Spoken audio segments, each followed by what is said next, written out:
Okay, I hope you've all got a handout. You'll need it in order to follow the sequence of the argument. I begin with some definitions. They are my definitions. They are the way I propose to use these words. They may or may not correspond to other people's usage. I define a physical event as an event to which no one person has privileged access. That is a public event.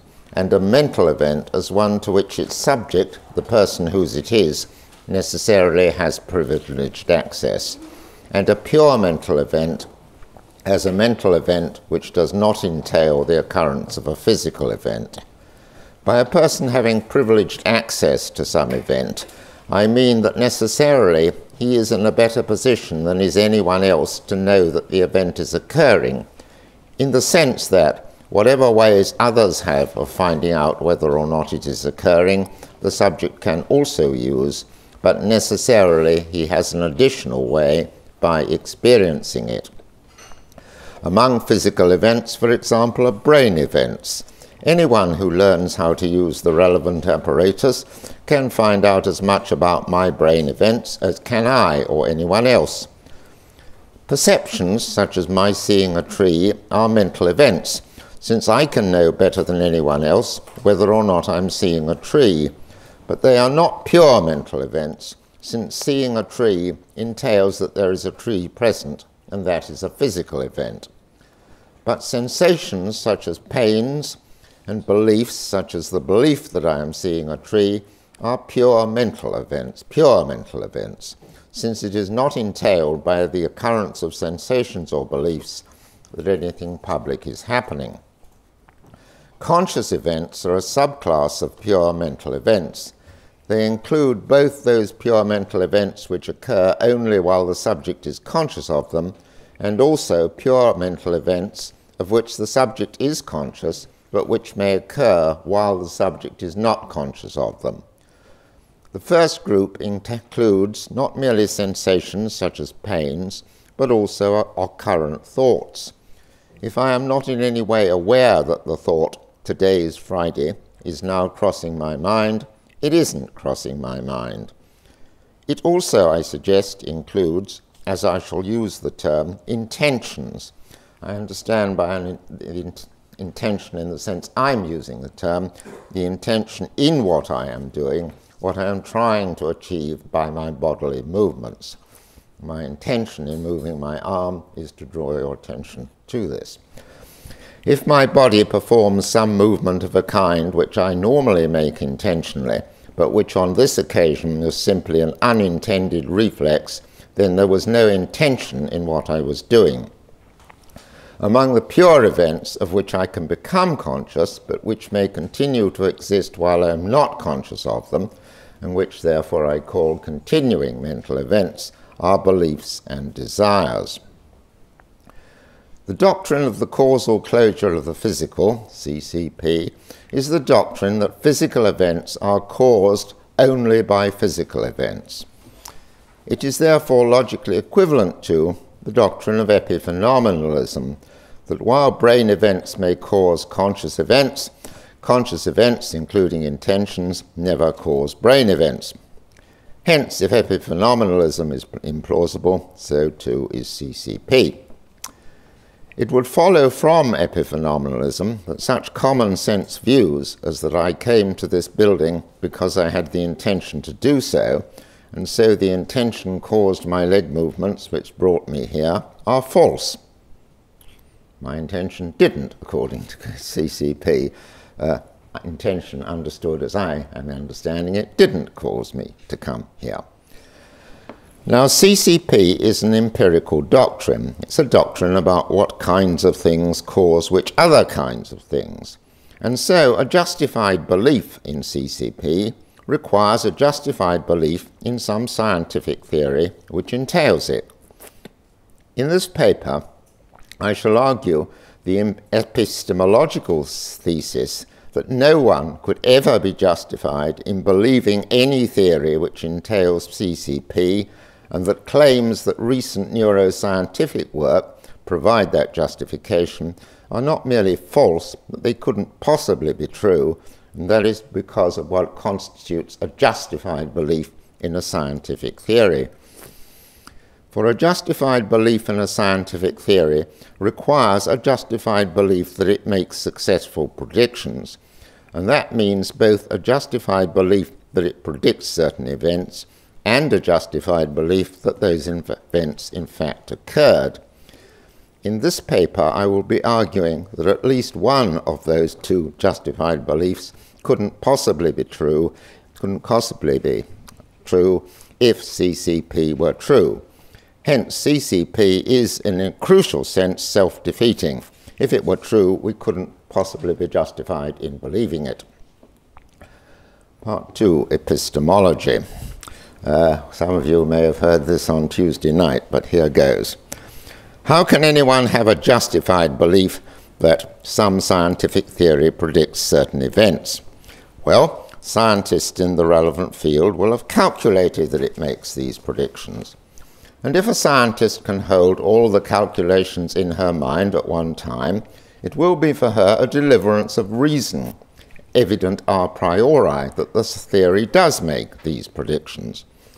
Alas, for any scientific theory of any complexity, most experts at the center of the field will be unable to hold in their minds at one time all the relevant calculations. Even as the scientist reads through the text of her calculations, she depends on her memory towards the end of the calculations for her belief that the initial calculations were correct. Later in life, all that she may remember is that it did seem to her earlier that the theory made these predictions. She may have a diary in which she recorded this, which will be, as it were, her testimony about this to herself and others. Non-scientists, and scientists less central in the field, will depend on the testimony of those whom they regard as experts that they have made these calculations. So, what makes someone's belief that the theory predicts certain events a justified belief is, if it can be had, experience of oneself currently seeing that the calculations are correct, memory of having made calculations in the past, and testimony from oneself or others that they have made certain calculations. Or rather, since all of these three sources may mislead, it is apparent experience, apparent memory, and apparent testimony which provide our justified belief that the theory makes true predictions. The theory makes the predictions it does justified in the absence of counter-evidence, that is, in the absence of defeaters. And how can anyone have a justified belief that the events predicted, events calculated, in fact occurred? Well, people will depend normally for their justified belief that certain events occurred on the evidence of the same three sources. Certain observers will, apparently, in a wide sense, experience these events. That is, if they're physical events, they will perceive them, or if they are conscious events, they will experience them in a narrow sense. Later, the observers may apparently remember having experienced the events, and others will depend on the apparent testimony of observers about these, or the observers may depend on their own apparent written testimony. Alternatively, a believer may have a justified belief that the events predicted occurred because it is a consequence, deductive or probabilistic, of some other justifiably believed theory that they did occur. But in that case, a justified belief in that other theory would itself depend on the evidence of the same three sources. Okay, you get from your experience in a wide sense, from your memory and from testimony, your beliefs about what the theory predicts and your belief that those events occurred. And you'll need those justified beliefs in order to believe CCP. Now, it's a fundamental epistemic principle that what we seem to, that is, what we apparently experience, is probably so, barring counter-evidence. This includes what we seem to observe in the public world, what we seem to experience as conscious events, and the logical consequences of what we seem to see. This has been called the principle of credulity. It's right to believe that in these respects things are as they seem to be. If this were not a fundamental epistemic principle, total skepticism would follow. It is a second epistemic principle, which follows from the former, though I shall find it useful to treat it separately, that what we seem to, that is, what we apparently remember having experienced, we probably did experience, barring counter-evidence.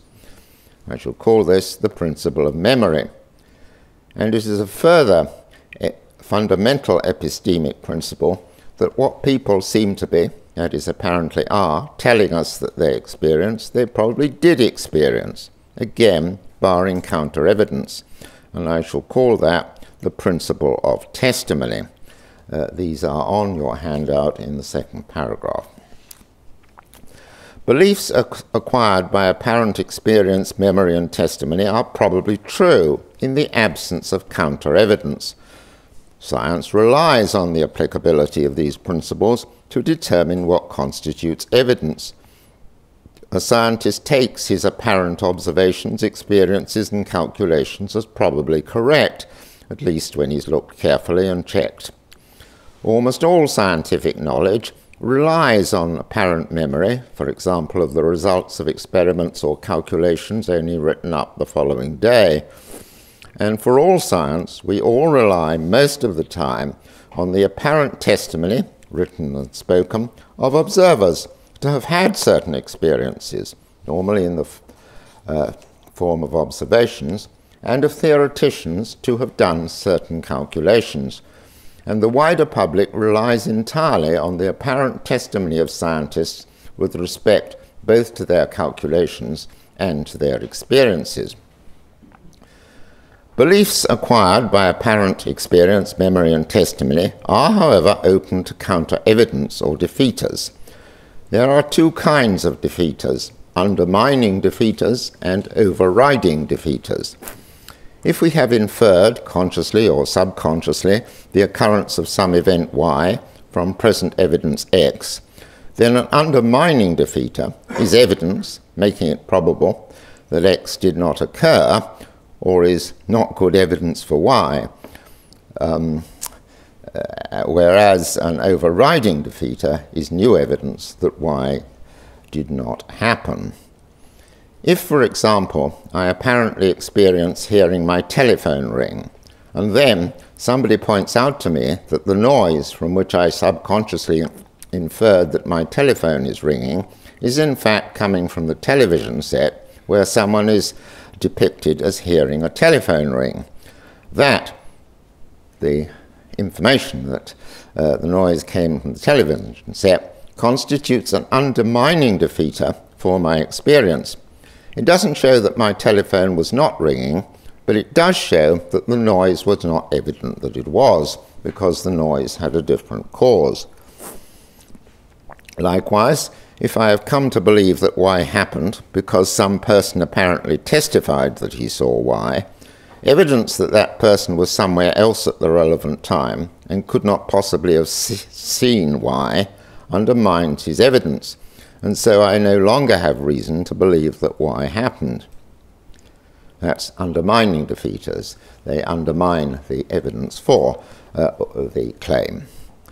By contrast, the apparent testimony of two independent witnesses that they were at the place of the alleged occurrence of Y at the time concerned, and that they saw that Y did not happen, overrides the evidence of the original defeat of the original witness. It shows that not merely that the original witness wasn't justified in putting forward his claim, but that in fact the claim was false. This counter-evidence in the form of defeaters, need not be direct evidence of, for example, the non-occurrence of the event or of the evidence for it. It needn't be direct evidence in the form of apparent testimony that the testifier was not present at the site of the alleged event. It may, for example, be indirect evidence, in the sense that it may be evidence supporting a theory which has the consequence that the event or the event for it evidence for it apparently experienced, remembered, or testified to couldn't have happened. For example, it might be evidence supporting a theory that the testifier was blind and so couldn't have seen what he testified to having seen. All this is in the second paragraph on the handout. Further, I claim, in having beliefs resulting from experience of physical events, such as the apparent observation of a desk, we assume that the event of the presence of the desk experienced caused the belief with its accompanying sensations. Caused, that is, in being a necessary part of the total cause. In perception, we seem to be in contact with the event apparently observed. I may see myself in contact with the desk, which I am apparently seeing. That is what my apparent seeing consists in, it being apparent to me that I'm in contact with the desk and the desk is causing my experience. We assume, that is, that there's a causal chain from the desk to the belief. Only causes exert force me to have this belief rather than any other one. Hence the generally accepted causal theory of perception. It is natural to suppose that the same goes for our beliefs about our currently conscious events, that in believing that we are having certain sensations, we assume that the belief is forced upon us by those sensations, and in believing that our calculations are correct, we assume that the belief is forced upon us by the calculations, the marks on the paper or in our mind, symbolizing the calculations, cause us to have the belief that the calculations are correct. So, with respect to beliefs resulting from experience, evidence that such a belief was not caused by a causal chain of necessary parts of total causes, evidence that such a belief was not caused by a causal chain from the event believed constitutes an undermining defeater for it, as in my example of the telephone ring.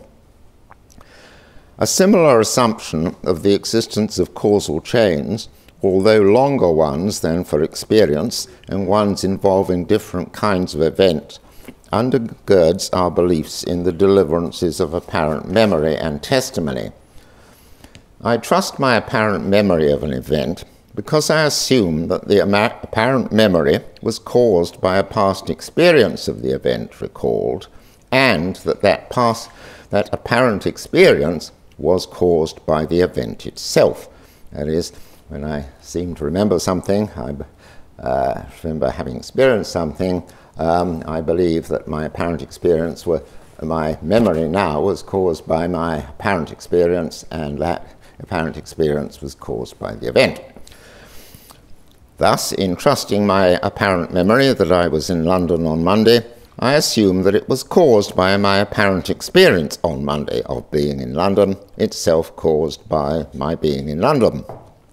Hence the generally accepted causal theory of memory.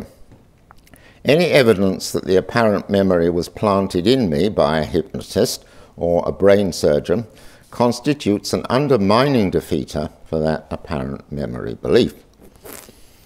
Similarly, in believing someone's apparent testimony to be experiencing or to have experienced some event, I assume that they say what they do because they are apparently experiencing it or apparently remember having experienced that event and have the intention of telling me the truth about it. That is, their apparent experience or memory and their intention causes them to say what they do.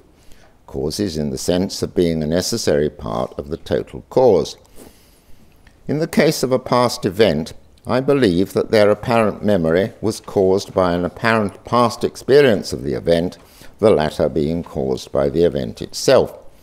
So, if I get evidence that the words coming out of some person's mouth were not caused by any intention of his, e.g. that the words were caused by a neuroscientist stimulating that person's neurons to cause the mouth to make the sounds, or simply, as in fluid aphasia, where a neural malfunction causes a stream of words to come out of a subject's mouth, if I have reason to believe that the words coming out of the mouth have these causes, rather than my intention that they should, that evidence constitutes an undermining defeater to belief in the truth of what that person seemed to be saying.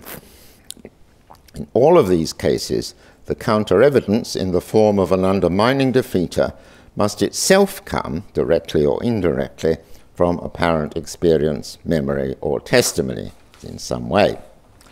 In summary, I am making the epistemic assumption, which is at the bottom of your first page of your handout and over the page. I am making the epistemic assumption that 1. A justified belief in a scientific theory, which is not the consequence of any higher level theory in which the believer has a justified belief in a scientific theory, requires a justified belief that the theory makes true predictions.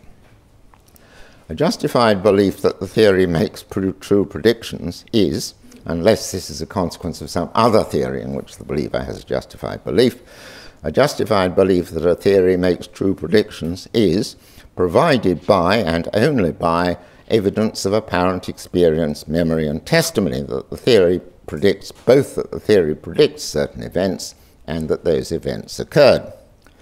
3. Such justification is undermined by evidence that any apparent experience was not caused by the event apparently experienced, any apparent memory was not caused by an apparent experience of the event apparently remembered, and any apparent testimony was not caused by the testifier's intention to report his apparent experience or memory. Right. Now, to apply this all to CCP. CCP, I have suggested, requires can only be believed if it's the consequence of some scientific theory, and that scientific theory would need evidence in the way that I've described. Now, there could be 2 kinds of scientific evidence for CCP. The first kind, which I shall call alpha-type evidence, is evidence about when, relative to brain events, various conscious events occur. For CCP claims that the occurrence of any conscious event makes no difference to the pattern of later brain events. So, it predicts that whether or not some type of conscious event occurs during the first part of some sequence of brain events will make no difference at all to whether or not the sequence is completed and so cause public behavior. It would seem that if this prediction were tested for a large random sample of different types of sequences of brain events and different types of conscious events, especially intentions, and found to be correct, this would be strong evidence for epiphenomenalism and so for CCP. To test such predictions, a scientist would have to learn about the times of the occurrence of various conscious events. The paradigm way to learn about that is from the apparent experience, memory, and testimony about when the conscious events occurred. Although a scientist could learn about the times of occurrence of conscious events of some narrow kind from some wider theory, that theory would be a theory about when conscious events of some wider kind occurred, and so itself would require to be justified, it would require to be believed, if it is to be justified, only on evidence of the same kind.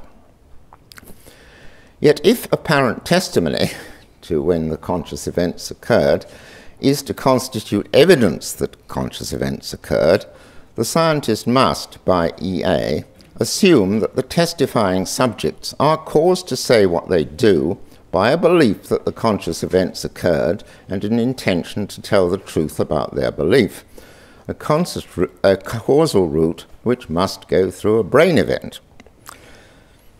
If words come out of my mouth as a result of my intention to tell you something, that's because the intention affects the brain event, which affects what comes out of my mouth.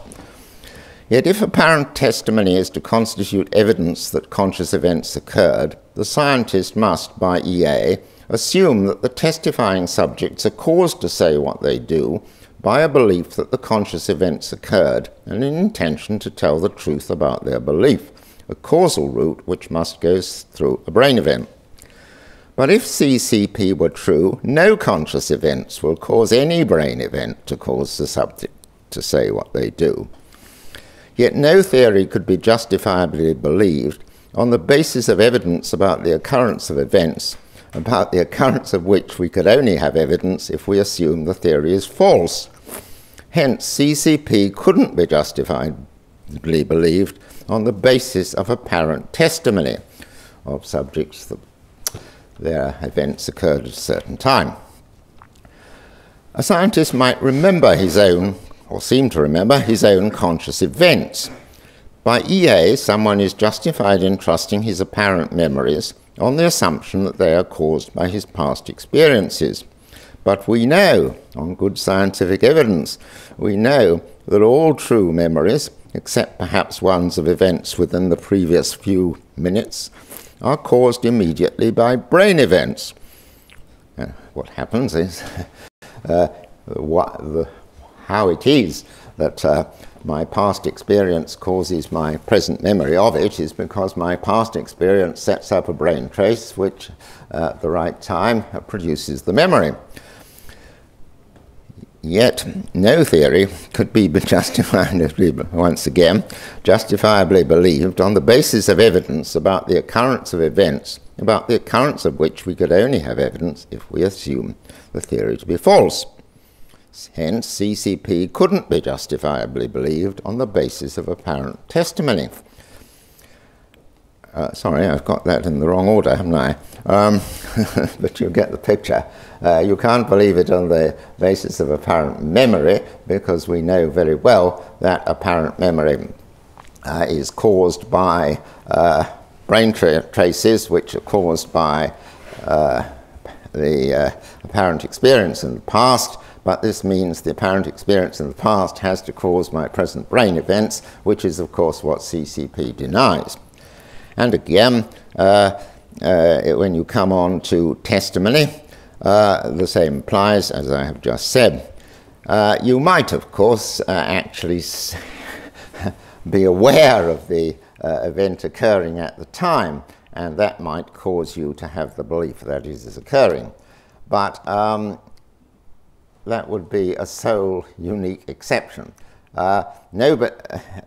A scientist may indeed know that a certain conscious event of his own is occurring during a sequence of brain events, but you can hardly justify a theory on the basis of when one particular current event occurs. You want a number of events, and that's what you can't have without apparent memory and testimony, and apparent memory and testimony will only be justifiably believed if there is a causal route from past experience and to present memory of it leading to your testifying. And in both cases, there is a route, it involves a past experience causing a brain event which causes your memory, and your testifying of it involves your present conscious event of intending to testify and your belief in question causing the words to come out of your mouth. But this again is a mental event causing a physical event. So, in general, I conclude that no one could have a justified belief in CCP on the basis of this kind of evidence for it, the evidence of when a conscious event occurred. Now, the research program initiated by Benjamin Libet in the 1990s sought to collect evidence of just this kind, evidence of when conscious events occurred relative to brain events, in order to establish conclusions that conscious events didn't make any difference to brain events, and also, of course, conclusions about free will. Now, this research program is nowhere near showing, even in an experimental setup untypical of the circumstances of normal human decision-making, that whether or not some type of conscious event occurs during the first part of some sequence of brain events makes no difference to whether or not the sequence is completed, and so causes public behavior. It hasn't established that in any way. But by its own standards, And of course I am allowing it might do so in a narrow experimental setup. But experimenters could only show this, only show what the experiments ought to be designed to show, that is to say that the conscious event makes no difference to the sequence of brain events, could only show this if they know when and whether subjects are forming intentions, and they rely on the testimony of subjects for this information. So, experimenters are assuming that subjects' testimony is caused by their intention to tell the truth about their beliefs, plus their beliefs. But to assume this is already to assume the falsity of CCP in one respect in order to test whether it holds in another respect. It might well hold in a narrow area, but it can only be shown to hold in that narrow area if you assume that it doesn't hold generally. And I conclude that no type of alpha-type evidence could have any tendency whatever to show that CCP is true. For reasons of time, I won't go through the details of Libet-type experiments, but I have provided a summary of those experiments for anyone who doesn't know on the second page of the handout. There have been, since Libet did his experiments in the 1980s, a lot more sophisticated work in the sense that people have come to learn about the details of brain events by methods of involving non-invasive looking into the brain and finding out what happens, which Libet could only do from the outside, but that doesn't make any difference to the structure of the argument, how they come to know about the brain events. So alpha-type evidence is never going to show you, give you a justified belief in CCP. It might, however, seem that someone could have a justified belief in CCP not because of alpha-type evidence for epiphenomenalism, but because of a justified belief in some very general deterministic physical theory. For if our physical theory was a deterministic theory, that is, a theory from which it follows that every physical event has another physical event as an immediate, necessary, and sufficient causal condition, then no brain event could have a mental event as a necessary part of its cause. It might be thought that we could establish that deterministic physical theory on evidence solely about which physical events occur when, which I will call beta-type evidence. If we found that for any random sample of physical events, including brain events, that each of them is related to some other physical event as its immediate, necessary, and sufficient cause, in a way calculable from such a theory, that would seem to be powerful evidence in favour of that theory, and so in favour of CCP. If you know the full cause of every physical event, then you know mental events don't make a difference to it if the full cause is shown to be a physical event. But in the case of any physical theory, we require evidence that its predictions are successful, and that evidence must come from what people claim to have experienced, observed, or remembered. An individual scientist, again, could justifiably believe that certain physical events are occurring on the evidence of his apparent perception of them. He could simply observe them without any mental to physical causation being required. But to get enough evidence to acquire a justified belief that the deterministic physical theory is true, a scientist would require evidence provided by his memory of past observations and the testimony of others to have observed various physical events in the past. But a justified belief in the deliverances of memory of past experiences and of testimony to them again assumes that those memories and testimonies are produced by a process which involves mental events causing physical events and would be undermined by any justified theory that such causation does not occur. So, the beta-type evidence would be evidence favouring CCP only if we assume that CCP is false, so there cannot be such evidence. It is, however, possible to avoid this objection by modifying our understanding of, quote, memory and, quote, testimony in such a way that we could be said to remember some past physical event without assuming that the memory involves remembering a past experience of it. And we could be said to give testimony to the occurrence of some past event without assuming that that involves testifying to a past experience of that event. We could understand, and to fill this out, we could understand by memory simply as memory of the occurrence of events, and not of just experiences of events. A subject could be said to remember past physical events in virtue of those events causing traces in his brain, which at a later time cause the apparent memory of those events, without any mental to physical causation being involved. The memory traces caused in a person's brain by the occurrence of some event sometimes cause that person to become aware later of details of that event of which they were not aware at the time. And it does not seem too unnatural a use of the word remember to say that they remembered those events. So they remembered those events even though they weren't remembering their experience of those events. That means that there is no, in this case, there is no mental to physical causation involved. And we could come to understand by testimony, we could understand testimony to amount merely to the public utterance of sentences reporting that an event occurred, caused by a chain of events in the utterer, itself caused by the event reported, a chain which need not include any conscious events.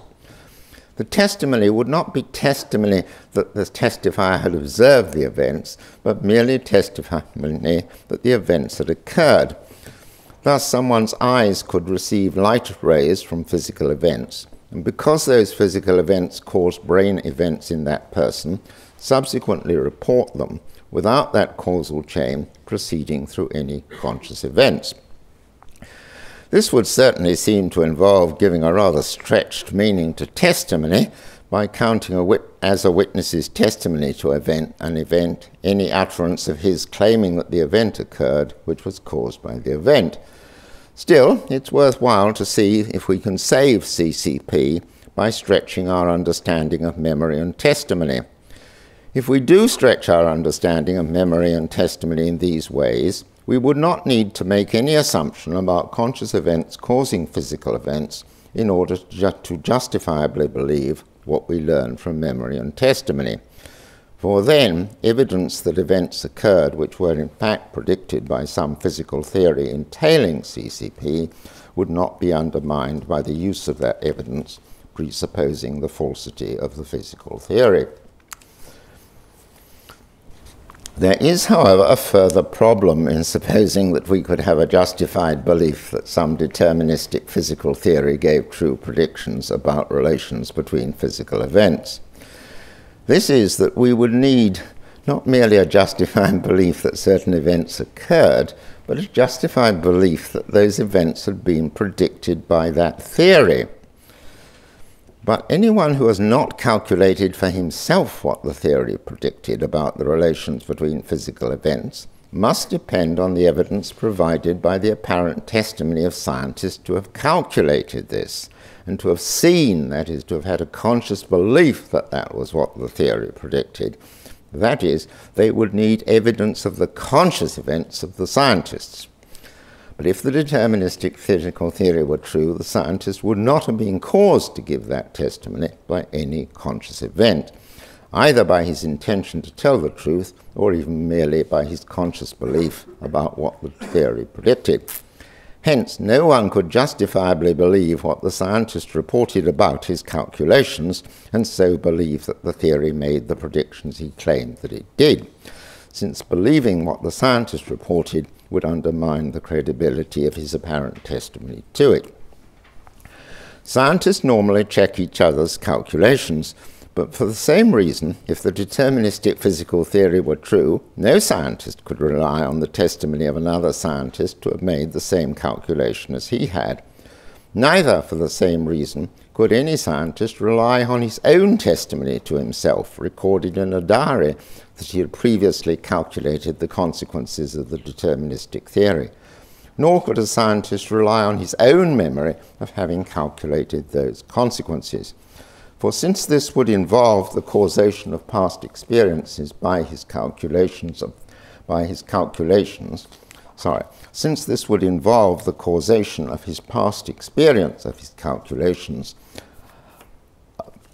by the brain event which caused his memory, he would not be justified in relying on his own apparent memory about his calculations. Only if a scientist could hold in his mind at one time all his calculations from which it apparently followed that the deterministic theory predicted certain events, could he have a justified belief that the theory made successful predictions, and so a justified belief in CCP. For most scientific theories and most scientists, this is most unlikely. The crucial difference between having a justified belief that certain physical events occurred and having a justified belief that a certain theory predicts certain events is that for the latter we do need evidence of conscious events, either our conscious events of having calculated them or our present memory of having calculated them in the past, or evidence of some other scientist having calculated this. But we can only get evidence of the scientist's conscious events or of our own conscious events in the past by if there is downward causation from conscious events to brain events. Now that is what CCP rules out. Of course, if the scientist could hold in his mind at one time all his calculations, then he would be able to see that the theory worked. But very few scientists could do that, and if they could, they couldn't communicate it to us. I conclude that with the above very small exception, no one could have a justified belief that any deterministic physical theory made certain predictions, and so no one could have a justified belief in CCP. Hence, given the principle of credulity, we should believe that things are as they seem to be. It seems to me that our intentions do make a big difference to my bodily movements, and I think it seems to you the same. And we ought to believe this in the absence of counter-evidence by the principles which I've given. My paper suggests is a paper that counter-evidence could not be obtained. Thank you.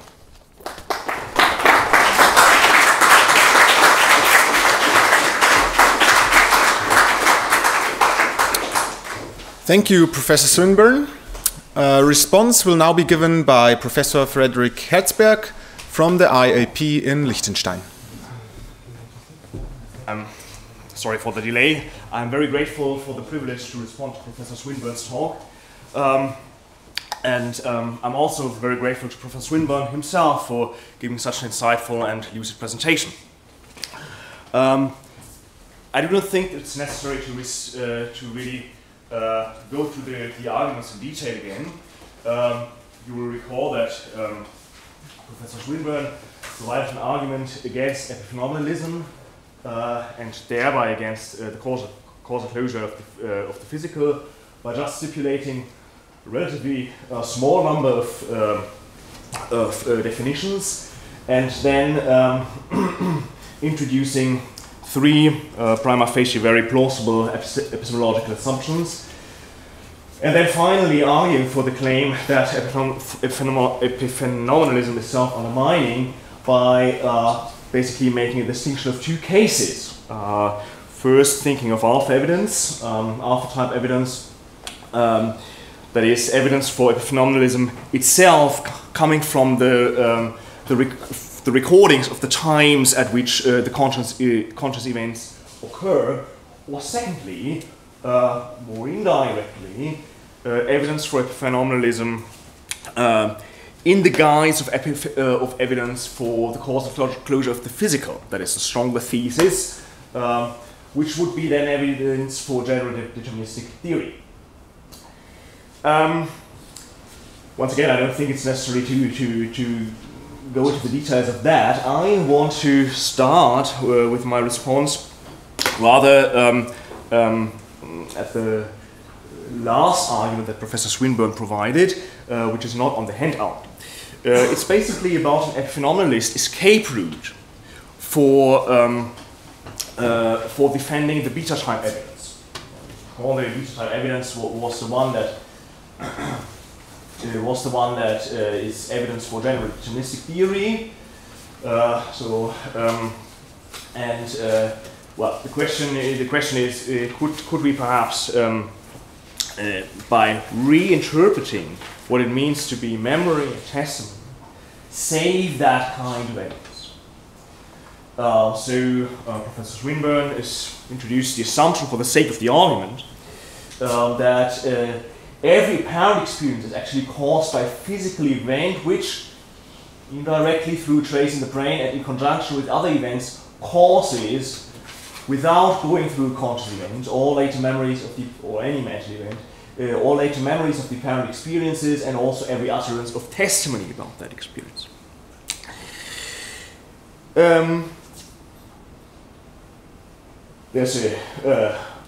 Professor Swinburne pointed out the difficulties that we have with such a view, because even if we were to make that, even if we were to make those adjustments, we nevertheless would certainly subscribe to the, it seems, to the view that justified belief into a general deterministic theory requires justified belief that the theory makes certain predictions about relations of physical events, and such belief usually requires reliance on testimony or memory, because, thus Professor Swinburne says, a scientist could never possibly hold in his mind all the calculations at the same time.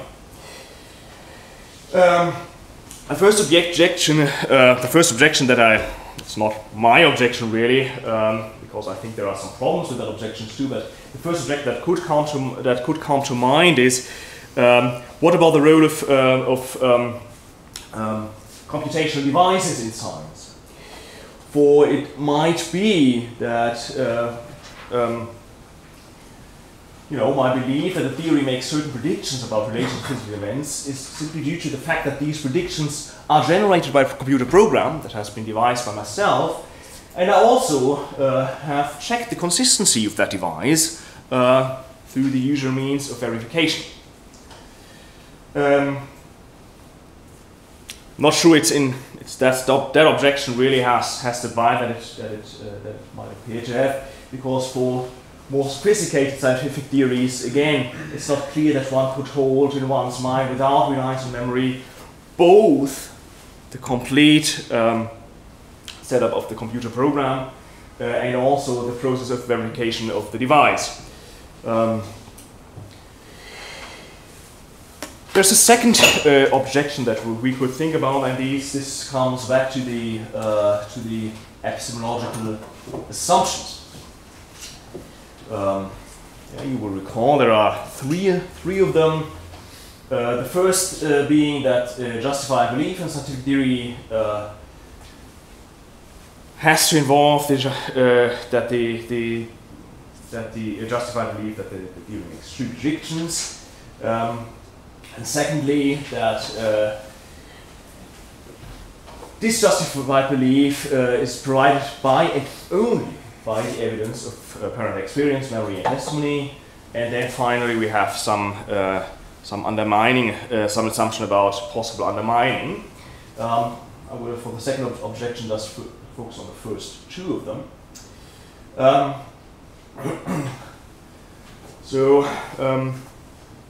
I'm not sure that an externalist or strict reliabilist, I've labeled it somewhat polemically as scientistic reliability in that position. Not sure that they would be also happy with this kind of view of epistemic justification.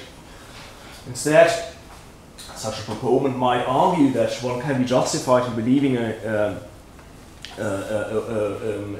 widely accepted scientific theory just due to a more general view of the reliability of science as an epistemic process.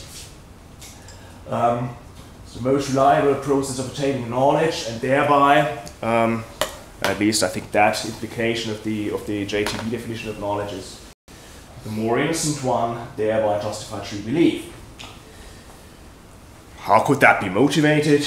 Well, some just giving some rhetorical devices here. I think that would all have to be fleshed out, but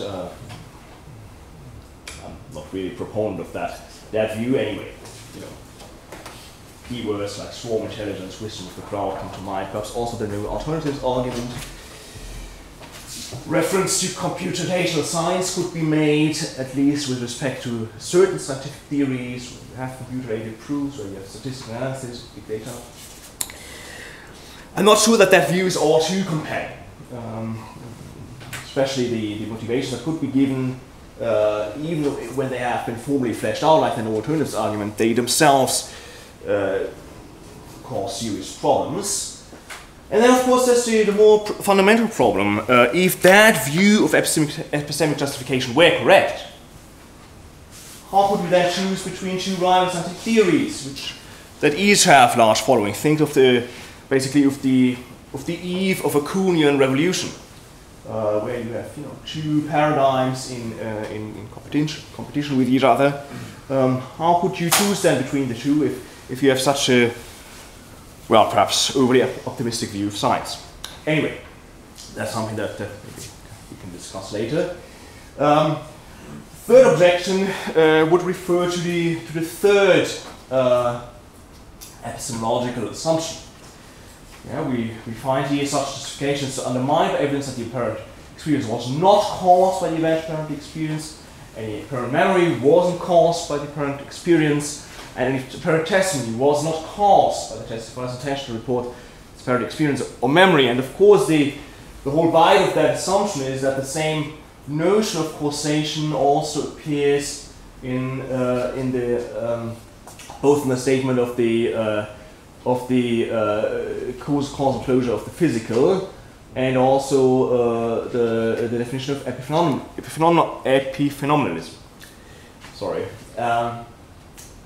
Now, someone might argue that the notion of causation is a difficult one, and the different notions of causation, different theories about the causal connections, agent manipulability, statistical correlation, all kinds of theories have been proposed, and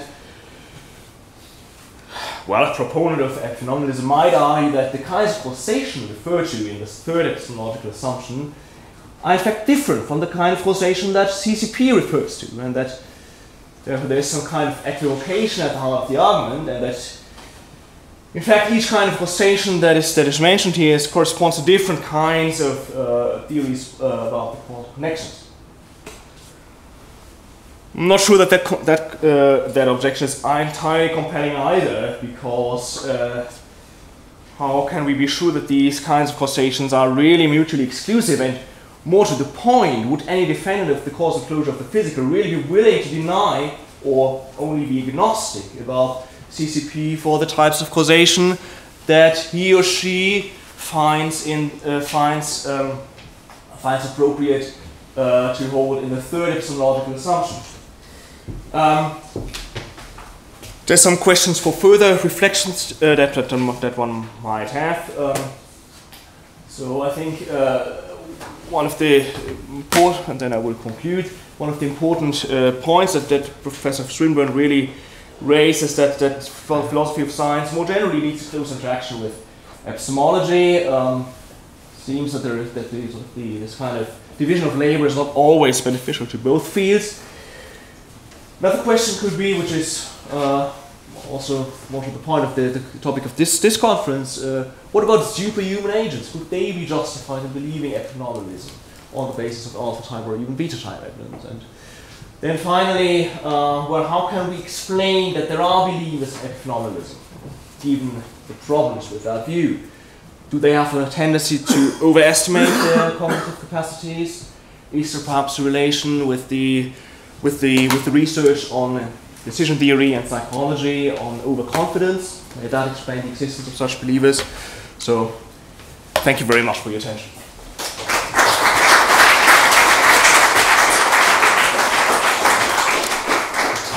Professor Swinburne would like to respond. Yes. Well, thank you for raising various points. The central points you made towards the end is that I am relying on relying on an internalist account of justification and on a certain account of causation. Yes, that is true. That's no objection to this paper. Any paper any philosopher reads about anything involves assumption about certain other things. But as regards internalist justification, an externalist account of justification is of absolutely no use in guiding our actions, and unless we know that these external conditions for justification are satisfied, and in that case it becomes an internalist theory. The only kind of justification that can interest us in guiding our conduct is justification about which we know, and that is an internalist kind, or have access, that is an internalist kind. And causation, yes, I am assuming an univocal account of causation, and I think the notion of causation is unanalyzable in further terms. If anyone disagrees, well, we can argue about it.